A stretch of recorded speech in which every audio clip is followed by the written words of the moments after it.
بسم اللہ الرحمن الرحیم۔ حضور صلی اللہ علیہ وسلم کا اپنے چچا ابو طالب کو دین کی دعوت دینا۔ شروع میں حضور صلی اللہ علیہ وسلم نے دین کی تبلیغ چپکے اور خفیہ طریقے سے کی۔ جو لوگ ایمان لائے وہ کسی کو اپنے مسلمان ہونے کے بارے میں نہیں بتاتے تھے، کیونکہ لوگ مکہ کے سرداروں سے ڈرتے تھے، اس لیے اپنے اسلام کو چھپائے ہوئے تھے۔ نماز چھپ کر پڑھتے تھے، یا تو اپنے گھروں میں نماز ادا کرتے تھے یا پہاڑوں کے دروں اور غاروں میں جا کر نماز پڑھتے تھے۔ حضور صلی اللہ علیہ وسلم بھی اکثر پہاڑی دروں میں جا کر نماز پڑھا کرتے تھے۔ کبھی کبھی حضرت علی کو بھی ساتھ لے جاتے تھے اور اپنے ساتھ نماز پڑھاتے تھے۔ ایک دن حضور صلی اللہ علیہ وسلم حضرت علی رضی اللہ تعالی عنہ کو ساتھ لے کر ایک درے میں پہنچے۔ نماز کا وقت ہو گیا تھا، دونوں لوگ نماز پڑھنے لگے۔ اتفاق سے حضرت علی کے چچا ابو طالب ادھر سے آ نکلے۔ ابو طالب کے ساتھ حضرت جعفر حضرت علی کے بھائی بھی تھے، دونوں قریب کھڑے تھے۔ حیرت بھری نظروں سے آپ لوگوں کو نماز پڑھتے ہوئے دیکھنے لگے۔ کچھ دیر کے بعد ابو طالب نے حضرت جعفر سے کہا، حبل کی قسم، جس طریقے پر محمد نماز پڑھ رہے ہیں بڑا ہی دل لبھانے والا طریقہ ہے۔ جعفر، تو بھی اپنے چچیرے بھائی کے بازو میں کھڑا ہو جا۔ فوراً حضرت جعفر دوسری طرف کھڑے ہو گئے۔ نماز پڑھتے دیکھا تو حضور صلی اللہ علیہ وسلم نے فرمایا، جعفر تم مسلمان ہو جاؤ۔ حضرت جعفر نے بھی اسلام اپنا لیا۔ آپ صلی اللہ علیہ وسلم نے دعا دی، اللہ تجھے جنت میں دو بازو دے جس سے تو فردوس میں اڑ سکے۔ اسی دن سے آپ کا نام جعفر ہو گیا۔ جب آپ نماز پڑھ چکے تو آپ نے چچا ابو طالب کو کھڑے دیکھا۔ آپ صلی اللہ علیہ وسلم نے سلام کیا۔ ابو طالب نے پوچھا، بیٹے یہ تم کیا کر رہے ہو؟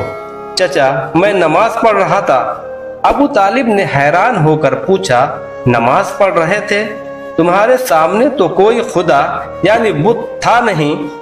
حضور صلی اللہ علیہ وسلم نے بتایا، میں بتوں کو سامنے رکھ کر نماز نہیں پڑھتا۔ پھر کس کی نماز پڑھ رہے تھے؟ ابو طالب نے پوچھا، اس خدا کی جس نے سب کچھ پیدا کیا ہے۔ حضور صلی اللہ علیہ وسلم نے جواب دیا، نماز کا یہ طریقہ تم نے کس سے سیکھا؟ ابو طالب نے پوچھا، چچا جبرائیل فرشتے سے۔ آپ کو بحیرہ راہب کا واقعہ یاد ہے؟ ہاں یاد ہے، مجھ پر وحی نازل ہونی شروع ہو گئی ہے۔ اللہ نے مجھے پیغمبری کے لیے چن لیا ہے۔ تم پر اللہ کا کیا پیغام نازل ہوا؟ آپ نے قرآن کی تلاوت شروع کر دی۔ ابو طالب سن رہے تھے، ان کے دل پر ان آیتوں کا اثر ہو رہا تھا، بدن کانپنے لگا تھا۔ جب حضور صلی اللہ علیہ وسلم خاموش ہوئے تو ابو طالب نے پوچھا، یہ کون سا مذہب ہے؟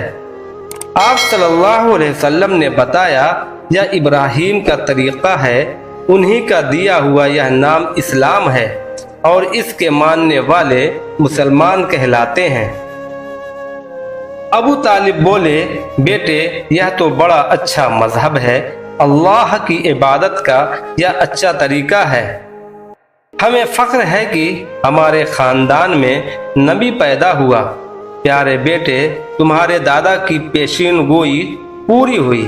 کیا تم جانتے ہو وہ پیشین گوئی کیا تھی؟ نہیں چچا، آپ صلی اللہ علیہ وسلم نے کہا، میں بتاتا ہوں۔ ابو طالب بولے، جب تم پیدا ہوئے تھے تو تمہارے دادا نے تمہارا نام محمد رکھا تھا۔ لوگوں نے اعتراض کیا کہ آپ نے اپنے پوتے کا نام نیا اور نرالا کیوں رکھا؟ تو آپ نے کہا، اس لیے کہ میرا پوتا دنیا میں سورج بن کر چمکے گا۔ بیٹے، اب جب کہ تم پر وحی آنے کا سلسلہ شروع ہو چکا ہے اور اللہ نے تمہیں اپنا رسول بنا لیا ہے تو یقیناً تم حجاز کے نہیں، عرب کے نہیں، پوری دنیا کے سورج بن کر چمکو گے۔